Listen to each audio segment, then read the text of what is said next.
This secret way to build wealth is something that even if you have over 100 units and one time had over 200 units, you should still think about doing. And that, folks, is house hacking. Cody, how you doing, buddy? You got over 100 units and you're going to still house hack? What kind of nonsense is this? Nonsensical, right? I mean, it's madness.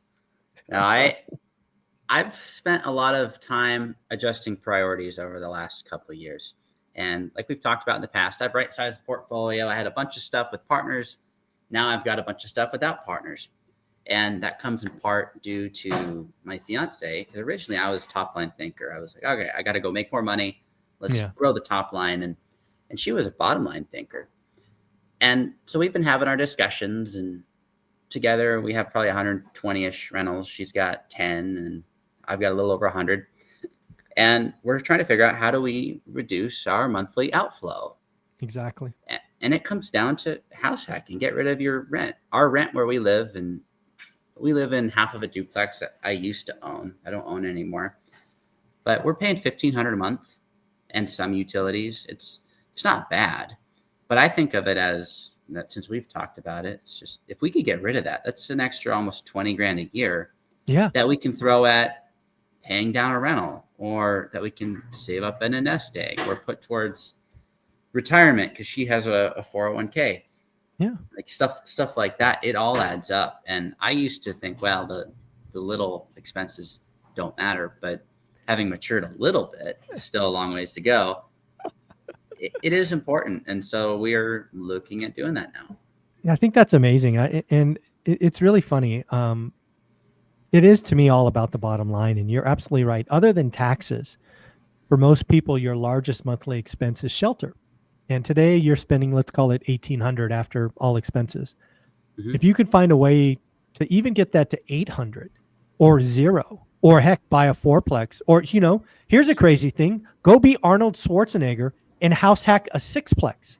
That's what he did in Santa Monica decades ago. Right? You don't have to house hack a house or a duplex. You can house hack an apartment if you want it. And we talked about that. Yeah, you can take your shelter cost to $0 or positive. It's game changing, right? We heard from PTO for Life last year at my Vegas event. They're now on their 9th house hack and financially free, just from house hacking. That's all they ever did was house hack, and now they're financially free because they were comfortable moving every year to 14 months. It's, again, are you willing to be uncomfortable for a decade so you can live like nobody else for the next 50 years? That's an easy exchange. And I love the fact that you and your fiance are talking about this now in your mid-20s. You're going to be, by the time you're 40, it's just going to be amazing. It's already amazing. It'll just be amazing squared. Yeah, and we've really been focused on how do we cut expenses. My Tesla is a 3% interest rate, but we're going to take the cash flow and pay that off too, because while it's a low rate, I wouldn't buy it again just to have a 3% interest rate. So I shouldn't keep the 3% interest rate. And that's a little different, but than some people would want to do. But if we can just get our expenses down as close to $0 as possible, it's really easy to build wealth, especially with 100 plus rentals. But it makes it even better because on a business side, we spend a bunch of money. On a personal side, right now, I think we live on $50,000 a year. And if we could get rid of housing and oh my God, if we could get rid of the car payment, we'd be living on like $20,000 a year if we didn't have our housing payment and we didn't have our cars. So basically that's food, some insurance, and entertainment. That's really all that is. And through the VA, we get free healthcare. So it's like we're spending on gas, we're spending on food, and any little bit of travel that we do. Yeah, that's amazing. So again, that's the secret of life. I tell everybody that'll listen. Step one to getting wealth is getting focused on creating and or growing discretionary income. And what most people don't like is the fastest way to increase discretionary income is whack expenses.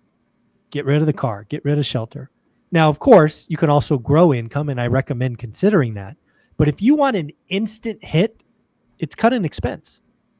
And, if you can do both, cut expenses to, I can't even believe I'm saying this, $20,000 a year, it is really easy to live comfortably for the next 100 years. If that's all it's pretty easy to make 20 grand a year. Well, one property in my portfolio will pay for Yeah, that. exactly.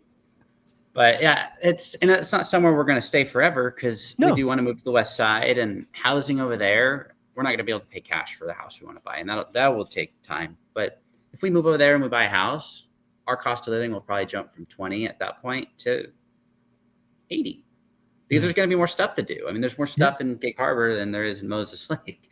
But being able to sacrifice on the front end, or even if you have a established portfolio, is huge. And I don't believe I would have said the same thing if you asked me 4 years ago. I would have said, just go buy a bigger apartment building. Yeah.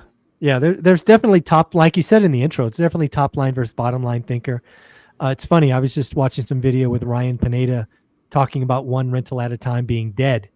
And his whole thesis was basically go make more money, right? Getting rentals at $200 a month. It's like, get rich slow. He's like, just go make more money. And I'm like, dude, Ryan, you're amazing at what you do. I get it. But most of us aren't you. Most of us can't just have an idea and make $1 million. So I think there's a lot to be said for auditing your expenses, figuring out your monthly expense, and lowering where it's possible, i.e. house hacking is, and again, you don't have to do it forever, but if you can do it for a 10-year season, you'll change your life. You'll probably change the next generation's life. Yeah. And a lot of those bigger names out there, I mean, they're not usually buying real estate on good principles. They're buying the flashy deals that don't make a whole bunch of cash flow, because they have a bunch of personal cash flow. And it's important for the listeners to know that, because they're going to buy inherently bad deals because they can afford to, and it builds their brand. That's what I've seen. Yeah. There's definitely some folks out there that are have their own agenda out there. But yeah, at the end of the day, hearing that, it was really funny for me to hear, Rob, I think his name is, from Robuilt, talk about one rental at a time being dead. It's not dead. It's the most truest way to build wealth for the last 100 years, and it will be for the next 100 years. Something I like to say is, 90% of millionaires were created with real estate, but 100% of billionaires were created in private equity. So if you want to go become a billionaire, okay, go take your shot running companies. But if you just want to be a millionaire, there's a pretty easy path to do that with real estate. And while I may not have thought this way in the beginning, I was thinking scale, scale, scale. You look back on it, I built my wealth one rental at a time. It wasn't a duplex and it wasn't a house. But when I was 19, I bought one 12-plex, which was really just 3 quads on one lot.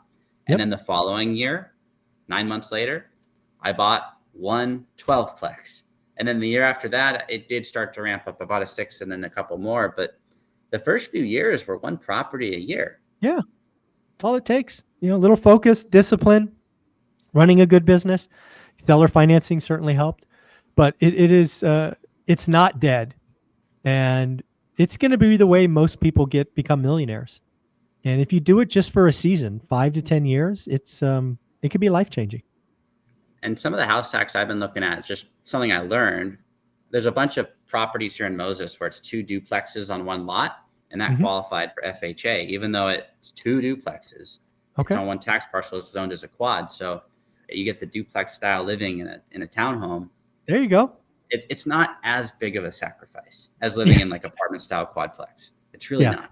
You're not having 4 roommates in a single house. You're just living in it's funny. If you were to come to see our place in Mountain View, it's basically a 5-unit building. It's just all condoized. So we have neighbors on the left and the right. It's the same thing. Yeah. But it's totally worth it, because you get one of those and you wake up 20 years later, 30 years later, it's paid off. The rents have tripled. And your housing expense was 0. It doesn't suck. No. Yeah. Again, folks, there's a lot of things here. Cody's going to be a speaker at our upcoming Vegas event. Actually, the first speaker, first day. So he's going to take us out strong. Cody, any closing thoughts? I would focus on the top line when you can, but it's equally, if not more important, to also cut your expenses. That's forget the bottom line. I neglected that for a while. I truly did. Ashley, my fiance, soon to be wife, beat that into me, and now I'm a believer. Ashley, you're amazing. Thank you for getting this guy on the right track. If she can't hear me, you can tell her later. All right, Cody, what's your YouTube channel? Doing Cody. Oh, wait, no, it's actually Cody Davis Business Adventures. I was thinking of Cool. Instagram. All right. Well, what's Instagram then? Doing Cody things, because I'm always doing Cody things. You're amazing, man. Take care. Thanks again.